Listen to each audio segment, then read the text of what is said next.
All right, on this episode of Bowks Talking Bouts, very excited to be talking to an individual who is set to compete at Oktagon 70, which goes down on April the 26th. We have Ion Surdu taking on Krzysztof Jotko, and great having Krzysztof on Bowks Talking Bouts today. How are you doing, man? Hey, how are you? I feel very good. Actually, amazing. My training camp was the greatest, I think. I don't get injured for the I start training for the in the January, so I'm really, really in a good shape, and I really come there win this tournament. Yeah, and what are your thoughts on being part of a tournament like this and everything like that? The Tipsport Gamechanger tournament, a million on the line with everything. I imagine you would be quite excited about all that. I think this is one of the best event right now in Europe, and I think this is like the best, the bigger tournament in Europe, like we can hear, and I'm very grateful for this. Like I can get the chance to fight there, and I hope so. This event gonna be grow more, and the youngest generation gonna have place to fight and make a record and make the money. Yeah, and fighting the promotion's welterweight champion who's coming up to middleweight and everything. So, yeah, seems like you have a very pedigreed opponent here as you also make your Octagon debut and everything. Yeah, my opponent is a champion in the 170 in the Octagon. Uh, he's very dangerous on the feet. Very explosive, very good stand up. You can say he's a kickboxer. But watching his fight, I never see somebody test his flow. I see him go hard for one round, and after one round, don't have more energy, and he goes out. So we're gonna see. We're gonna see what happens. He's gonna have against him very tough opponent. I fight with the best in the world in the UFC for a long time. So he need to remember his levels of this game. Yeah, so I guess the strategy or maybe how you might see this fight playing out is maybe you kind of get it really going in the later rounds, like maybe your experience on like I mean you talk about, your UFC experience, PFL, etc. Like do you think it's going to be one of those fights where like once it gets into those kind of like later portions of the fight, your skill set is really going to shine through that much more and that's going to be more your path to victory? Absolutely, Just absolutely. Everybody's tough in the first minutes, when they give to everything. And in the longer fights is going, you can see who is the top guy, and we're gonna see in this fight. Yeah, absolutely, man. Very exciting times, no doubt, and definitely more to touch on as it relates to Octagon and the tournament. But I feel like I'd be remiss if I didn't touch on this because you talk about fighting elite caliber competition in the sport, and definitely has been the case. Just you fighting, just naming one name on your resume, Sean Strickland, someone you fought circa May of 2021. Like, what are your thoughts on what could be next for him after that title bid against Dricus du Plessis in the rematch didn't necessarily pan out for him? The last fight what Strickland have my very good friend Johnny Eblin. He was training with him, uh, and this is what I know. The Strickland don't feel good for this fight. He have a staph infection. He was like a little bit of the fight. Maybe this was why he fight like he fight, because Johnny say he looks much better on the training like he go on the fight. So I don't know what happens on the fight, but like we are just human. If we have a bad day, it's a fucking bad day. In the office, this is what happens. Yeah, no, that's just what it is. I feel like a lot of people don't factor that in and everything because I think everybody has, bad days at their job, days where they don't perform optimally. And I think people in any line of work can relate to that. Exactly. People only see us on the cage. They never see what we feel and what we do it before we come to the cage. It's a lot of problems, injuries, sickness, staph infection, private problem. So sometimes it's very hard to come like with a good mind and healthy to the fight. Yeah, no, for sure. I feel like people don't really factor that in a lot of the time. But you were talking about some of the work you've been getting in and how exemplary of a camp it's been. Are you still out at American Top Team working there? No, I come here to Germany to Peter Sobota Planet E regime. Like this weekend, the last weekend I come for like climatization, for 1 week climatization. Today I do my last sparring. And now I'm just gonna cut the weight, and I think the next week, Tuesday or Wednesday, we're gonna drive to Karlovy Vary for the fight. Yeah, how has it been getting in work in that particular space there? Like, how has the overall experience been? I mean, you talk about the high level of work you've been getting in, so I would think it would be a great time. Just, yeah, curious to Uh, get some insights. I have a chance to train with, like, with the best people this time. Uh, like Armen Shaparov, I think. Like, I don't know every guy's name. It's a lot of, I guess, some people in our gym, and I don't know them name, but I train with the best gym on the world every day. The people come there, like one of the best, like Bo Nickel, Dustin Poirier, and many more names of this. So I train I train for a long time with the very good people, and I'm very confident for this fight. And what was it about Oktagon that led you to signing with them? Like you were kind of referencing like how much they're doing on the European circuit and just, great live gates and great competitors they've been signing for sure. Like were those some of the big factors that, got you to sign aboard? Because it seems like they're making big strides. I know about the tournament last year. The Andre, the boss or manager of the Octagon, he tell to my manager Peter Sobota. He tell him they're gonna invite me for the Octagon. So my last fight was with the FNC, but I tell the FNC, and I have the point in the contract.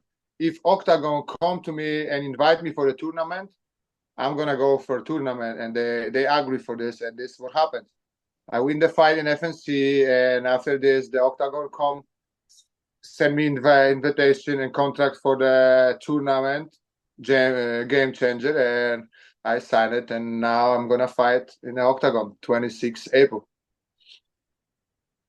Yeah, and I mean, obviously it's a consideration for after the fight, but what are your thoughts on just this dynamic where the quarterfinalists are going to draw a number and then place themselves on the bracket, just in terms of like, potentially choosing their quarterfinal opponent in terms of if they draw the correct number? Like, do you have any thoughts on that I don't methodology? like this too much. I don't like this too much, because probably they're gonna favorite their fighter, you know what I mean? Probably the Czech fighters from their country. So they're gonna put the matchup good for them. But I don't care. I don't care. I know I'm the different level like these guys there. And I'm gonna just go there and win the tournament. There's nothing else I can say. Yeah, I guess you just have to focus on what's within your immediate control and, do what you can anyway. I mean, I imagine if you're entering this tournament, you're confident with whoever you could possibly be matched up with anyway.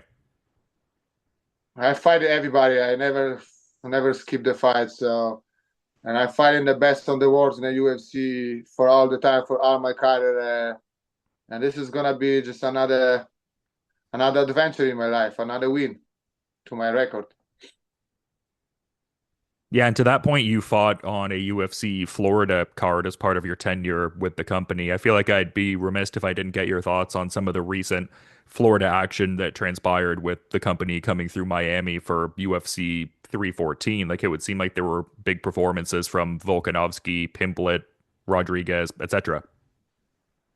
Yeah, I don't see the fights. I just see a little bit of the Pimblet. Pimblet was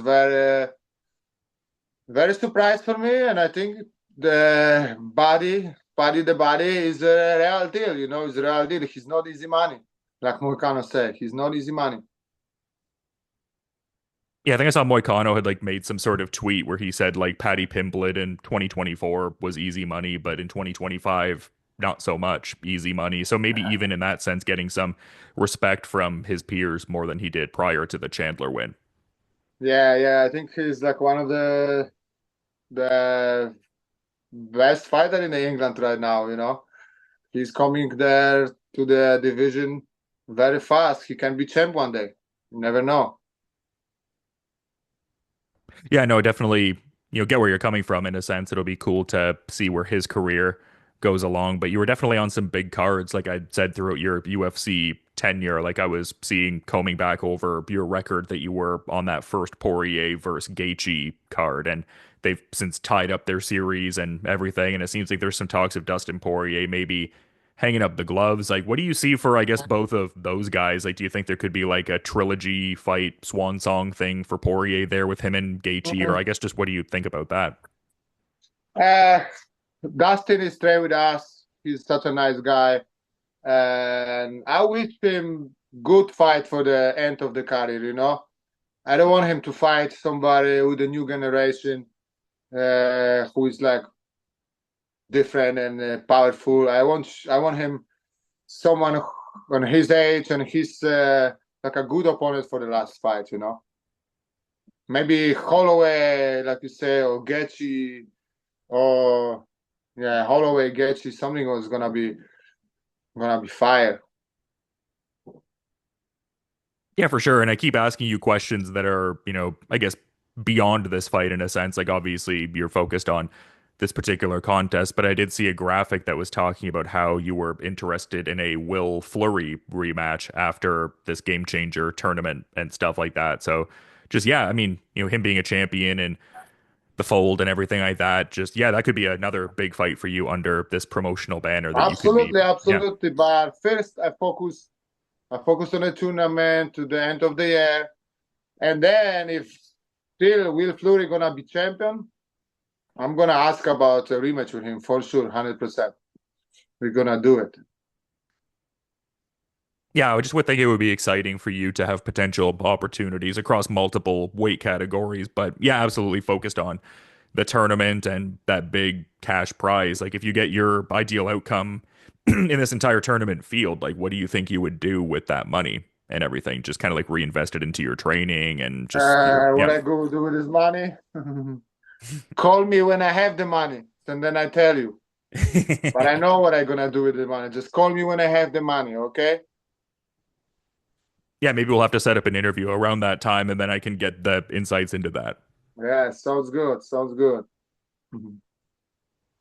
No, but just such an exciting time in your career, man. I imagine that, you know, just all the things that you've accomplished so far and the fact that you have these exciting tasks in front of you, I would think that would be just really cool for you. Like you had nearly a decade long tenure in the UFC and just what you've done in mixed martial arts overall. Like it must be just exciting to be in a good place where you have this big tournament to look forward to and just presumably a lot of big opportunities with a league that's growing really fast.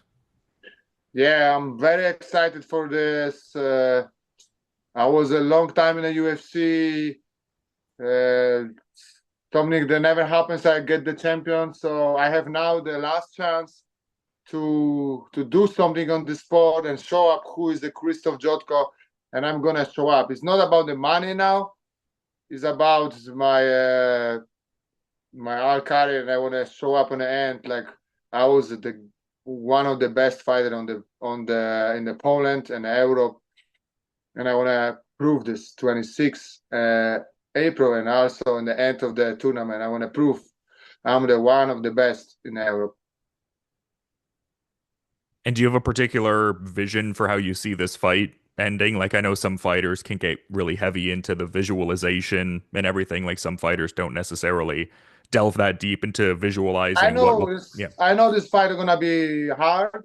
The opponent is very, very danger, explosive, a very good striker. But I believe I'm gonna break him between second and third rounds. I'm gonna push him from the seconds to the end, and I'm gonna break him to the second or the third rounds. You're going to break out that Polish power that we always hear about. Yeah, the Polish power. I make him tired, and then we're gonna start the fight. All right? Yeah, just such an exciting fight and just a great tournament field overall, man. So really appreciate you making the time to talk today, Krzysztof. It's been great getting some insights from Thank you. you But so much. No problem. Every time you call me, I'm gonna be here. Thank you for interview and keep the finger crossed. yeah, no doubt, man. But I figured I'd give you the floor if there was anything you wanted to add as we're kind of wrapping things up. Like if you had a parting thought or just anything in that regard. Thank you for Octagon to invite me for the tournament, and better get this money for me because I'm coming. See ya. Well, Octagon 70 is such a great card. April 26th. I'll definitely be checking out the entire card, and this Ion Surdu fight is definitely an entertaining one on paper. And just, yeah, to reiterate, thanks for coming on Bowks Talking Bouts and giving such great insights, Krzysztof. I'll peep the fight when it goes down, but have a good rest of your day. Until then. All right. Thank you so much. Have a good night.